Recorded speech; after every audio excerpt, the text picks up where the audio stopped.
બનાસ ડેરીના અધ્યક્ષાપક ગલબા કાકાના ખેતરમાંથી વડગામ તાલુકા જળસંચય અભિયાનનો પ્રારંભ થયો છે। બનાસ ડેરીના માધ્યમથી નિવૃત્ત એન્જિનિયર અને ગલબા કાકાના પૌત્રી રેખાબેન ચૌધરી આ કામને ઉપાડી લીધું છે। વડગામ તાલુકામાં પાણીના તળ ઊંડા છે અને જેને લઈ બનાસ ડેરીના માધ્યમથી જળસંચય અભિયાનનો પ્રારંભ કરી અને વરસાદનું પાણી ભૂગર્ભમાં ઉતરે, પાણીનો બચાવ થાય તે હેતુથી નિવૃત્ત એન્જિનિયર ગોવિંદભાઈ ચૌધરીએ આ અભિયાન ઉપાડી લીધું છે। બનાસ ડેરી માધ્યમથી વડગામ તાલુકા નળાસર ગામે આજે વડગામ તાલુકા જળસંચય અભિયાનનો પ્રારંભ થયો। બનાસ ડેરીના અધ્યક્ષાપક ગલબાભાઈ પટેલના ખેતરમાં ગલબા કાકાની પૌત્રી રેખાબેન ચૌધરીએ જળસંચય અભિયાનનો પ્રારંભ કરાવ્યો છે। આગામી સમયમાં આખા તાલુકો આ કામ અને જવાબદારી ઉપાડી લે તેવો વિશ્વાસ વ્યક્ત કર્યો છે। બનાસ ડેરી જળસંચય અભિયાન અને વડગામ તાલુકાના પાણીની પરિસ્થિતિ જોતા નિવૃત્ત કાર્યપાલક એન્જિનિયર ગોવિંદભાઈ ચૌધરી વડગામ તાલુકાનું જળસંચય અભિયાન પોતાના માથે લઈ લીધું છે। ગોવિંદભાઈ ચૌધરીએ અભિયાન માટે આખી ટીમ બનાવી છે। બનાસ ડેરીના માધ્યમ અને માર્ગદર્શનથી આખા વડગામ તાલુકામાં જળસંચયના કામો કરી અને ભૂગર્ભ જળ ઊંચા આવે એવા પ્રયત્ન કરાશે। જે પ્રકારે વડગામ તાલુકામાં પાણીના તળ ઊંડા છે, 1200 થી 1300 ફૂટ સુધી પાણી નથી મળતું। અત્યારે સિંચાઈ અને પીવાનું પાણી એ ચિંતાનો વિષય છે, ત્યારે નિવૃત્ત કાર્યપાલક એન્જિનિયર સરકારી ફરજ બજાવી ચૂકેલા ગોવિંદભાઈ ચૌધરીએ પોતાનો અનુભવ તો કામે લગાડ્યો છે, સાથે ટેકનિકલ બાબતો અને ખેડૂતોને સમજાવવા માટે આજથી નળાસર ગામેથી પ્રારંભ કર્યો અને વડગામ તાલુકાના દરેક ગામમાં જઈ અને જળસંચય અભિયાન થકી એક આખી ઊભી થયેલી ટીમ બનાસ ડેરીના માર્ગદર્શન હેઠળ કામ કરશે અને કયા પ્રકારે પાણીના તળ ઊંચા આવે અને વરસાદી પાણી ભૂગર્ભમાં ઉતરે તેવું કામ ગોવિંદભાઈ ચૌધરી અને તેમની ટીમ વડગામ તાલુકામાં કરશે। અહીંયા ગલબા કાકાની જન્મભૂમિ ઉપર આજે જળસંચયમાં ગામના તમામ દૂધ ઉત્પાદકો અને ખેડૂતોએ ભેગા મળી અને જો ઢાળવાળી જગ્યા હોય અને પાણી વહી જતું હોય એવા પાણીને 4 બાય 6 ફૂટનો ઊંડો ખાડો કરી અંદર મેટલ નાખી અને ફિલ્ટ્રેશન કરી અને શુદ્ધ પાણી જમીનના તળમાં ઉતારવા માટેનો અભિયાનનું આજથી શરૂઆત કરી છે।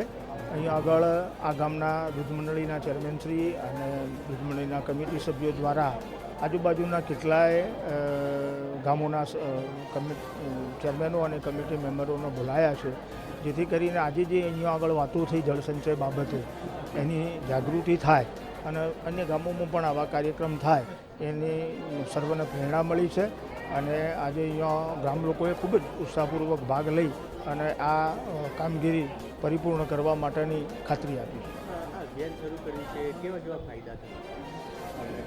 જળસંચયના અભિયાનથી લાંબા ગાળે જે અહીંયા દર વર્ષે પાણીનું વોટર ટેબલ નીચે ને નીચે જતું જાય છે। માનો કે કોઈનો બોર હોય તો એક ચોમાસા પછી જ્યારે ફરીથી બીજી સિઝનમાં ચાલુ કરવામાં આવે તો એને 10-15 ફૂટની નવી એક પાઇપ ઉતારવી જ પડે તો જ એનું લેવલ પકડાય। એટલે જે પાણીનું લેવલ તૂટે છે અને એના કારણે ઇરિગેશનમાં પાણીની અછત ઊભી થાય છે, પીવાના પાણી માટેની પણ અછત ઊભી થાય છે। એ પાણીનું લેવલ જળસંચય થવાથી જળવાઈ રહેશે અને બધા કરશે તો એ પાણીનું લેવલ ઊંચું પણ આવશે। આજે વડગામ તાલુકાના જળસંચય અભિયાનનું આજે મારા ગામ નળાસરથી અહીંયાથી પ્રારંભ થયો છે। આપણા દેશના આદરણીય વડાપ્રધાન મોદી સાહેબના નેતૃત્વમાં જે કેચ ધ રેન અભિયાન ચાલુ છે એના અંતર્ગત ગુજરાત સરકારમાં પણ રેઇન વોટર હાર્વેસ્ટિંગનું અભિયાન જળસંચય અભિયાન માટે બનાસ ડેરી સહયોગ કરી રહી છે। બનાસ ડેરીના આદરણીય ચેરમેન શ્રી શંકરભાઈ ચૌધરી સાહેબના નેતૃત્વમાં ગામે ગામ જળસંચય અભિયાનનું કામ ચાલી રહ્યું છે અને એના અંતર્ગત આજે નળાસર ગામમાં મારા ખેતરની અંદર સોસ કૂવાનું નિર્માણ કરવા જઈ રહ્યા છીએ કે જેથી જે આપણા ખેતરની અંદર જે ઢાળવાળી જગ્યા હોય એની અંદર આપણે સોસ કૂવા માટે 4 બાય 4નો ખાડો ખોદી અને 6-7 ફૂટ ઊંડો અને એની અંદર અમુક પ્રકારના જે પથ્થર કપચી આવે છે એનું લેવલ બનાવી અને રાખીએ કે જેથી વરસાદ આવે તો વરસાદનું પાણી એની અંદર ગળાઈને કચરો અંદર ન જાય, વધારાની માટી અંદર ન જાય અને એ રીતે ચોખ્ખું પાણી જમીનમાં ઉતરે કે જેથી આવનારા સમયમાં આ વિસ્તારમાં જે પાણીની તકલીફ છે એ તકલીફને દૂર કરી શકાય અને ધીમે ધીમે જમીનની અંદર પાણીનું સ્તર ઊંચું આવી શકે એ માટે આજે અમે અહીંયા બધા ભેગા થયા છીએ।